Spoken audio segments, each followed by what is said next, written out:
Gubernur Jawa Tengah, Ganjar Pranowo, meminta masyarakat untuk tetap taat menjaga protokol kesehatan selama bulan Ramadan. Termasuk saat menjalankan ibadah salat tarawih berjamaah. Jumat tanggal 1 April, ketaatan menjaga prokes tersebut dapat meminimalkan potensi penularan COVID-19.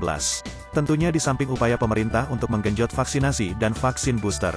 Ganjar berharap ketaatan prokes masyarakat bisa berlangsung selama bulan Ramadan hingga nanti menghadapi arus mudik dan Lebaran 2022. Terkait arus mudik yang sudah tidak ada penyekatan, Ganjar menyampaikan persiapan sudah dilakukan sejak dini. Koordinasi dengan kepolisian dan Kementerian Perhubungan terus dijalin. Hal ini untuk menentukan skenario-skenario menghadapi arus mudik di mana hasil riset Kemenhub diperkirakan akan ada 900.000 kendaraan bermotor pemudik. Selain meminta masyarakat taat prokes, Ganjar juga berupaya menjaga kebutuhan bahan pokok. Pantauan harga dan ketersediaan kebutuhan bahan pokok di Jawa Tengah terus dilakukan. Dari Tegal, Udin Saeroji, awal.id.